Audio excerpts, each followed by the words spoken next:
ಅಲ್ಲಿ ಗಾಳಿ ಬೀಸೋ ಅಪೋಸಿಟ್ ಡೈರೆಕ್ಷನ್ ಅಲ್ಲಿ ಫ್ಲಾಗ್ ಹಾರತ್ತಂತೆ. 215 ಅಡಿ ಎತ್ತರ ಇರೋ ದೇವಸ್ಥಾನ ಹತ್ತಿ ದಿನಾನು ಫ್ಲಾಗ್ ಚೇಂಜ್ ಮಾಡ್ತಾರಂತೆ. ಚೇಂಜ್ ಮಾಡದೇ ಇದ್ರೆ ಏನಾಗತ್ತೆ ಅಕ್ಕ? 18 ವರ್ಷ ದೇವಸ್ಥಾನನ ಕ್ಲೋಸ್ ಮಾಡ್ಬೇಕಾಗುತ್ತಂತೆ. ಹೂ ಕಣೆ, ಆ ದೇವಸ್ಥಾನದ ಮೇಲ್ಗಡೆ ಯಾವ ಪಕ್ಷಿನೂ ಹಾರಾಡಲ್ವಂತೆ. ಅಷ್ಟೇ ಅಲ್ಲ, ಆ ದೇವಸ್ಥಾನ ನೆರಳು ಕೂಡ ನೆಲದ ಮೇಲೆ ಬೀಳಲ್ವಂತೆ. ಇದೇ ಥರ ತುಂಬ ವಿಷಯಗಳನ್ನು ನೀವು ಕೇಳಿದ್ದೀರಾ, ನಾನು ಕೇಳಿದ್ದೀನಿ. ಇದನ್ನೆಲ್ಲ ಕೇಳಿದ ಮೇಲೆ ನಂಗನ್ಸಿದ್ದು ಒಂದೇ ಒಂದು, ಲೈಫಲ್ಲಿ ಒಂದು ಸಾರಿನಾದರೂ ಜಗನ್ನಾಥ ದೇವಾಲಯವನ್ನು ನೋಡಬೇಕು ಅನ್ನೋದು. ತುಂಬ ದಿನದಿಂದ ಕಡಿಮೆ ಪ್ಲ್ಯಾನ್ ಮಾಡಿ ಅಂತೂ ಇಂತೂ ಒಂದಿನ ಜಗನ್ನಾಥನ ದರ್ಶನ ಮಾಡೋದಕ್ಕೆ ಅಂತ ಹೊರಟೇ ಬಿಟ್ಟೆ. 1800 ಕಿಲೋಮೀಟರ್, ಸರಿಸುಮಾರು 36 ಗಂಟೆಗಳ ಕಾಲ ಟ್ರೈನ್ನಲ್ಲಿ ಜರ್ನಿ ಮಾಡಿದ ನಂತರ ನಾವು ಒಡಿಶಾದ ರಾಜಧಾನಿಯಾದ ಭುವನೇಶ್ವರಕ್ಕೆ ರೀಚ್ ಆಗ್ತೀವಿ. ಸ್ವಾಮಿ ಜಗನ್ನಾಥನನ್ನ ಯಾವಾಗ ನೋಡ್ತೀನೋ ಅಂತ ತುದಿಗಾಲ್ನಲ್ಲಿ ಕಾಯ್ತಾ ನಿಂತಿದ್ದೆ. ಕೊನೆಗೂ ಭುವನೇಶ್ವರದಿಂದ ಪುರಿಯ ರೈಲನ್ನು ಹತ್ತಿ ಪುರಿಯ ಕ್ಷೇತ್ರಕ್ಕೆ ರೀಚ್ ಆದೆ. ಪುರಿ ಜಗನ್ನಾಥ ಕ್ಷೇತ್ರ ಚಾರ್ಧಾಮ್ಗಳಲ್ಲಿ ಒಂದು. ಉತ್ತರಕ್ಕೆ ಬದ್ರಿನಾಥ, ದಕ್ಷಿಣದಲ್ಲಿ ರಾಮೇಶ್ವರ, ಪಶ್ಚಿಮದಲ್ಲಿ ದ್ವಾರಕಾ, ಹಾಗೆ ಪೂರ್ವದಲ್ಲಿರುವುದು ಈ ಜಗನ್ನಾಥ ಮಂದಿರ. ನಿಮ್ಮ ಹತ್ರ ಹಣ ಲಕ್ಷ ಇರ್ಬೋದು, ಆದರೆ ಜಗನ್ನಾಥನ ದರ್ಶನ ಸಿಗೋದು ಅಷ್ಟು ಸುಲಭ ಅಲ್ಲ. ಅವನ ಅನುಗ್ರಹ ಇರಬೇಕು ನಿಮಗೆ. ಅವನು ನೋಡಬೇಕು, ನಿಮ್ಮನ್ನು ಕರೆಸ್ಕೊಳ್ಬೇಕು ಅಂತಿದ್ರೆ ಮಾತ್ರ ನೀವು ಇಲ್ಲಿಗೆ ಬರೋದು ಸಾಧ್ಯ. ಬನ್ನಿ, ಎಲ್ಲಿಂದ ಎಂಟ್ರೆನ್ಸ್ ಅಂತ ತೋರಿಸ್ತೀನಿ. ನಾನು ಬಂದಿರುವಂಥ ಸಮಯ ಕಾರ್ತಿಕ ಮಾಸ ಆಗಿದ್ದರಿಂದ ತುಂಬ ಅಂದರೆ ತುಂಬ ಜನ ಇದ್ದಾರೆ, ಸಿಕ್ಕಾಪಟ್ಟೆ ಜನ. ಕ್ರೌಡ್ ಕಂಟ್ರೋಲ್ ಮಾಡೋದೇ ಕಷ್ಟ ಪಾಪ ಇವರಿಗೆಲ್ಲ. ಆದರೆ ನಿಂತವರಿಗೆಲ್ರಿಗೂ ನೆರಳಿನ ವ್ಯವಸ್ಥೆ ಮಾಡಿದ್ದಾರೆ. ಯಾವ್ಯಾವ ವಸ್ತು ಒಳಗಡೆ ಅಲೋವಿಲ್ಲ ಅಂತ ಹಾಕಿದ್ದಾರೆ ಅಲ್ಲಿ ನೋಡಿ.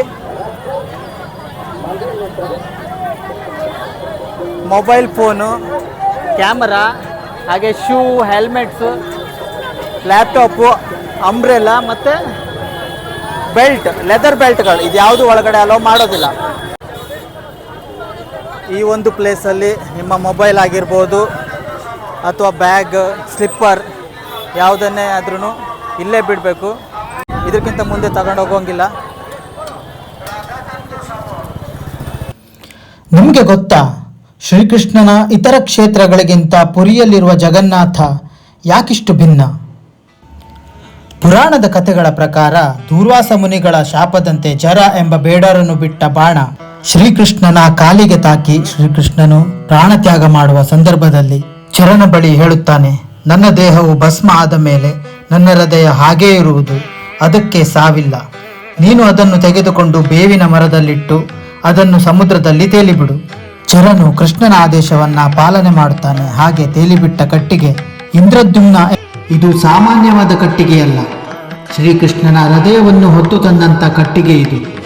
ಇದನ್ನು ತೆಗೆದುಕೊಂಡು ಹೋಗಿಗಳು ಬಂದು ಸಾಕಷ್ಟು ಪ್ರಯತ್ನ ಪಟ್ಟರೂ ಅವರಿಂದ ವಿಗ್ರಹವನ್ನು ಕೆತ್ತಲು ಸಾಧ್ಯವಾಗುವುದಿಲ್ಲ. ಕೊನೆಯಲ್ಲಿ ದೇವಶಿಲ್ಪಿಗಳಾದ ವಿಶ್ವಕರ್ಮರು ತಮ್ಮ ಮಾರುವೇಷದಲ್ಲಿ ಬಂದು ಕೆಲವು ಷರತ್ತುಗಳ ಮೇರೆಗೆ ವಿಗ್ರಹವನ್ನು ಕೆತ್ತುವುದಾಗಿ ಒಪ್ಪಿಕೊಳ್ಳುತ್ತಾರೆ. ತಾನು ಅನ್ನ ನೀರನ್ನು ಬಿಟ್ಟು ವಿಗ್ರಹ ಕಾರ್ಯವನ್ನು ಶುರು ಮಾಡುವೆ. ವಿಗ್ರಹ ಕಾರ್ಯ ಮುಗಿಯುವವರೆಗೂ ಯಾರೂ ಕೋಣೆಯ ಒಳಗಡೆ ಬರಬಾರದು. ಇದು ವಿಶ್ವಕರ್ಮರು ಇಂದ್ರದ್ಯುಮ್ನನಿಗೆ ವಿಧಿಸಿದ್ದ ಷರತ್ತುಗಳಾಗಿದ್ದವು. ಮೂರ್ತಿ ಕೆತ್ತನೆಯ ಕಾರ್ಯ ಶುರುವಾದ ಕೆಲವು ದಿನಗಳ ನಂತರ ಒಳಗಿಂದ ಶಬ್ದ ಬರೋದು ನಿಂತು ಹೋಗುತ್ತದೆ.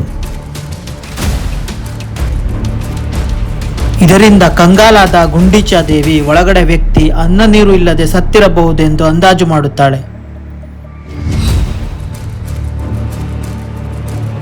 ಪತ್ನಿಯ ಮಾತನ್ನು ಕೇಳಿ ರಾಜ ಅವತಾರ, ವಾಮನಾವತಾರ ಮತ್ತು ನರಸಿಂಹ ಅವತಾರದ ರೂಪದಲ್ಲಿಯೂ ಕೂಡ ಭಾವಿಸುತ್ತಾರೆ. ಗೋಲಮುಖ, ನೀಲಕಣ್ಣು ಹಾಗೂ ಸದಾ ಅಭಯಹಸ್ತವನ್ನು ಕೋರುತ್ತಿರುವ ಜಗನ್ನಾಥನನ್ನು ನೋಡಲು ಲಕ್ಷಾಂತರ ಭಕ್ತರು ಬರುವ ಕಾರಣ ಬರುವ ಜನರಿಗೆ ಅಲ್ಪಕಾಲ ಮಾತ್ರವೇ ದರ್ಶನದ ಭಾಗ್ಯ ಸಿಗುವುದು. ಆ ಅಲ್ಪಕಾಲದಲ್ಲಿ ಕಣ್ಣನ್ನು ಮುಚ್ಚಿಬಿಟ್ಟರೆ ಭಕ್ತರನ್ನು ನೋಡಲು ಸಾಧ್ಯವಾಗುವುದಿಲ್ಲ ಎನ್ನುವ ಕಾರಣಕ್ಕೆ ಜಗನ್ನಾಥನಿಗೆ ರೆಪ್ಪೆಗಳೇ ಇಲ್ಲ.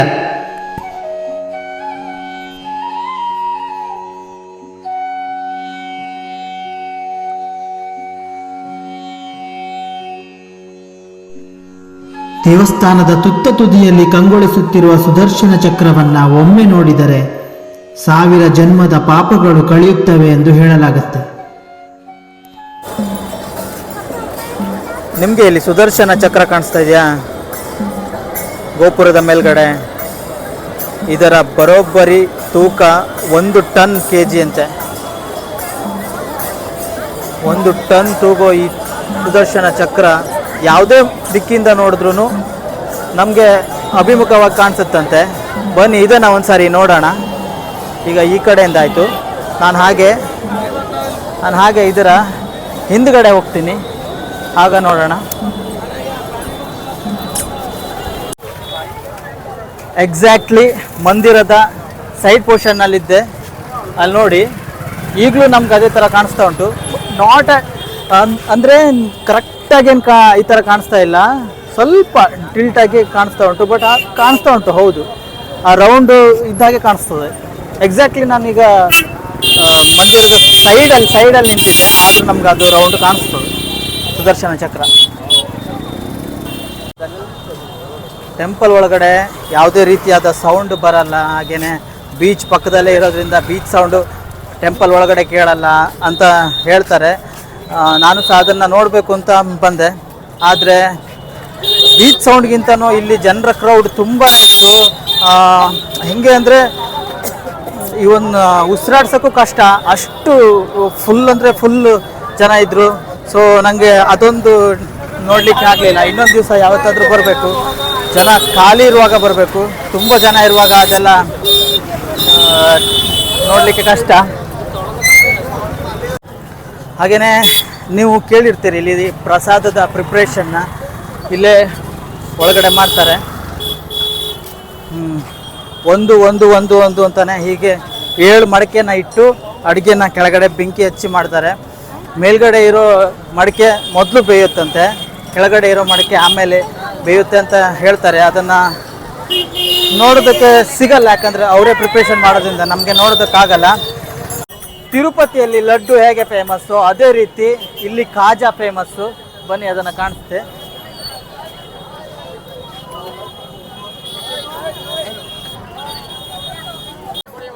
ನಮ್ಮೂರಲ್ಲಿ ನಾವೇನು ಚಿರೋಟಿ ಅಂತ ಕರಿತೀವಿ, ಇಲ್ಲಿ ಇದನ್ನು ಖಾಜಾ ಅಂತ ಕರೀತಾರೆ. ತುಂಬ ಸ್ವೀಟ್ ಏನು ಅಷ್ಟಿರಲ್ಲ, ಆದರೆ ತುಪ್ಪ ಜಾಸ್ತಿ ಹಾಕಿ ಮಾಡ್ತಾರೆ. ತುಂಬ ಚೆನ್ನಾಗಿರುತ್ತೆ ತಿನ್ನೋದಕ್ಕೆ.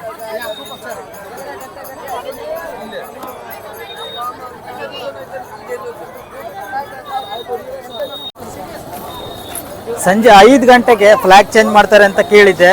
ಸೊ ನಾನು 4 ಗಂಟೆಗೆ ಬಂದು ಇಲ್ಲಿ ರೆಡಿ ಇದ್ದೆ. ಗೊತ್ತಿಲ್ಲ, ಆದರೂ 3:15ಗೆ ಫ್ಲ್ಯಾಗ್ ಚೇಂಜ್ ಮಾಡಿಬಿಟ್ಟಿದ್ರಂತೆ.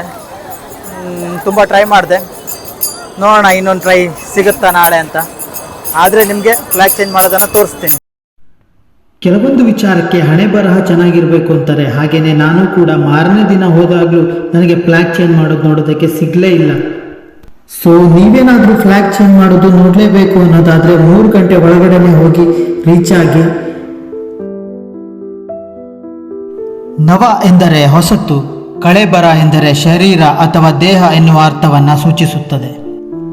ಮನುಷ್ಯನ ದೇಹ ಹೇಗೆ ಅವಧಿ ಮುಗಿದ ಮೇಲೆ ನಶಿಸಿ ಹೋಗುವುದು, ಹಾಗೆ ಇಲ್ಲಿ ಕೂಡ ದೇವರ ಮೂರ್ತಿಯನ್ನ ಒಂದು ನಿರ್ದಿಷ್ಟ ಅವಧಿ ಮುಗಿದ ಮೇಲೆ ಹಳೆ ಮೂರ್ತಿಯಿಂದ ಬದಲಾವಣೆ ಮಾಡಲಾಗುತ್ತೆ. ಈ ಪ್ರಕ್ರಿಯೆಯನ್ನ ಬ್ರಹ್ಮ ಪರಿವರ್ತನೆ ಅಂತ ಕರೆಯಲಾಗುತ್ತೆ. ಮೂರ್ತಿಗಳನ್ನ ಬೇವಿನ ಮರದಿಂದ ತಯಾರಿ ಮಾಡಲಾಗುತ್ತೆ. ಅದು ಕೂಡ ಸಾಮಾನ್ಯವಾದ ಬೇವಿನ ಮರ ಅಲ್ಲ.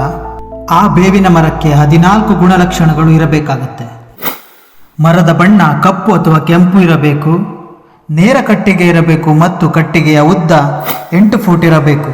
ಮರದ ಹತ್ತಿರ ನದಿ ಇರಬೇಕು ಮತ್ತು 3 ರಸ್ತೆಯ ಸಂಗಮ ಇರಬೇಕು. 3 ಬೆಟ್ಟಗಳು, ಸ್ಮಶಾನ, ಶಿವಮಂದಿರ ಮರದ ಹತ್ತಿರ ಇರಬೇಕು. ಹಾಗೂ ಮರದಲ್ಲಿ ಯಾವುದೇ ರೀತಿಯ ಪಕ್ಷಿ ಗೂಡನ್ನು ಕಟ್ಟಿರಬಾರದು.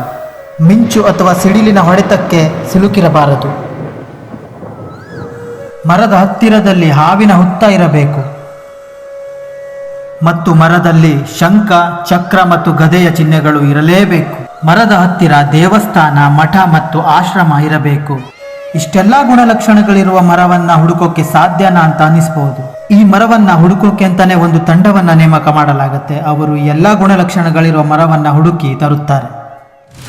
ಬ್ರಹ್ಮ ಪ್ರಕ್ರಿಯೆ ಆಚರಣೆ ಆರಂಭ ಆದದ್ದು ಎಲ್ಲಿಂದ ಅಂದರೆ ಒಮ್ಮೆ ರಾಷ್ಟ್ರಕೂಟರ ದೊರೆ ರಕ್ತಬಾಹು ಒರಿಸ್ಸಾ ನಗರದ ಮೇಲೆ ದಾಳಿ ಮಾಡುತ್ತಾನೆ. ಆಗ ಪುರಿ ಮಂದಿರದಲ್ಲಿರುವ 3 ವಿಗ್ರಹಗಳನ್ನು ಕದ್ದುಕೊಂಡು ಸೋಮಪುರದ ಗೋಪಾಲಿ ಎಂಬ ನಗರಕ್ಕೆ ತೆಗೆದುಕೊಂಡು ಹೋಗಿ ಒಂದು ಗುಹೆಯಲ್ಲಿ ಅಡಗಿಸಿಡುತ್ತಾನೆ. ಸುಮಾರು 146 ವರ್ಷಗಳ ನಂತರ ಸೋಮವಂಶದ ಯಯಾತಿ ಕೇಸರಿ ಎಂಬ ರಾಜನು ಮೂರ್ತಿಗಳನ್ನ ಪುನಃ ಪುರಿಗೆ ತರುತ್ತಾನೆ. ಆದರೆ 146 ವರ್ಷಗಳ ಕಾಲ ಗುಹೆಯ ಒಳಗಡೆ ಇದ್ದ ಕಾರಣದಿಂದ ಮೂರ್ತಿಗಳು ನಶಿಸಿ ಹೋಗುವ ಹಂತದಲ್ಲಿದ್ದವು. ಆಗ ಹೊಸ ಮೂರ್ತಿಯನ್ನು ಮಾಡಿ ಹಳೆ ಮೂರ್ತಿಯಿಂದ ಬ್ರಹ್ಮ ಪದಾರ್ಥವನ್ನು ಹೊಸ ಮೂರ್ತಿಗೆ ಹಾಕಲಾಯಿತು. ಈ ಆಚರಣೆ ಅಂದಿನಿಂದಲೇ ಪ್ರಾರಂಭವಾಯಿತು ಅಂತ ಹೇಳಲಾಗುತ್ತೆ. ಹಾಗೆ ಆ ಆಚರಣೆಗಳನ್ನು ಈಗಲೂ ಕೂಡ ನಡೆಸಿಕೊಂಡು ಬಂದಿದ್ದಾರೆ. ಬ್ರಹ್ಮ ಪದಾರ್ಥವನ್ನು ಬದಲಾಯಿಸುವಾಗ ಒಡಿಸ್ಸಾ ಸರ್ಕಾರ ಪುರಿಯಲ್ಲಿ ಸಂಪೂರ್ಣವಾಗಿ ಕರೆಂಟನ್ನು ತೆಗೆಯಲಾಗುತ್ತೆ.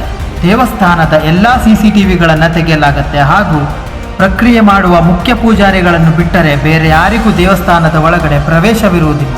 ಹಾಗೆ ಮುಖ್ಯ ಪೂಜಾರಿಗಳು ಕಣ್ಣಿಗೆ ಮತ್ತು ಕೈಗಳಿಗೆ ಕೆಂಪು ಬಟ್ಟೆಯನ್ನು ಸುತ್ತಿಕೊಂಡು ತುಂಬ ಗೌಪ್ಯವಾಗಿ ಈ ಕಾರ್ಯವನ್ನು ನೆರವೇರಿಸಬೇಕಾಗುತ್ತದೆ. ತುಂಬ ಜನ ಹೇಳೋದನ್ನ ಕೇಳಿದ್ದೀನಿ, ಗಾಳಿಯ ವಿರುದ್ಧ ದಿಕ್ಕಿಗೆ ಧ್ವಜ ಹಾರುತ್ತೆ ಅನ್ನೋದು. ಆದರೆ ಇದು ತಪ್ಪು ಕಲ್ಪನೆ. ಗಾಳಿಯ ವಿರುದ್ಧ ದಿಕ್ಕಿಗೆ ಧ್ವಜ ಹಾರೋದಿಲ್ಲ, ಬದಲಾಗಿ ಈ ಒಂದು ಪ್ಲೇಸಲ್ಲಿ ಗಾಳಿಯ ವಿರುದ್ಧ ದಿಕ್ಕಿನಲ್ಲಿ ಬೀಸುತ್ತೆ. ಅಂದರೆ ಬೇರೆಲ್ಲ ಕಡೆ ಪೂರ್ವದಿಂದ ಪಶ್ಚಿಮದ ಕಡೆಗೆ ಗಾಳಿ ಬೀಸಿದರೆ ಈ ಒಂದು ದೇವಸ್ಥಾನದ ಹೆಚ್ಚು ಕಮ್ಮಿ 2 ಕಿಲೋಮೀಟರ್ ಸರೌಂಡಿಂಗ್ ಅಲ್ಲಿ ಗಾಳಿಯು ಪಶ್ಚಿಮದಿಂದ ಪೂರ್ವದ ಕಡೆಗೆ ಬೀಸುತ್ತದೆ. ಇದು ಜಗನ್ನಾಥ ಪುರಿ ಮಂದಿರದಲ್ಲಿ ನಾನು ಎಕ್ಸ್ಪೀರಿಯನ್ಸ್ ಮಾಡಿದಂಥ ಅನುಭವ. ನೀವೇನಾದರೂ ಜಗನ್ನಾಥ ಮಂದಿರಕ್ಕೆ ವಿಸಿಟ್ ಮಾಡ್ತೀರಾ ಅನ್ನೋದಾದರೆ ಈ ಒಂದು ವಿಷಯವನ್ನು ಮರೆಯದೇನೆ ನೋಟಿಸ್ ಮಾಡಿ. ಹಾಗೆಯೇ ಈ ಒಂದು ವಿಡಿಯೋ ನೋಡಿದವರೆಲ್ಲರ ಮೇಲೂ ಜಗನ್ನಾಥನ ಕೃಪೆ ಇರಲಿ ಅಂತ ಹೇಳ್ತಾ ಈ ವಿಡಿಯೋನ ಇಲ್ಲಿಗೆ ನಿಲ್ಲಿಸ್ತಾ ಇದ್ದೀನಿ. ಮತ್ತೆ ಮುಂದಿನ ವಿಡಿಯೋದಲ್ಲಿ ಆದಷ್ಟು ಬೇಗನೆ ಸಿಗೋ ಪ್ರಯತ್ನವನ್ನು ಮಾಡ್ತೀನಿ. ಅಲ್ಲಿವರೆಗೂ ನಮಸ್ಕಾರ. ಜೈ ಜಗನ್ನಾಥ.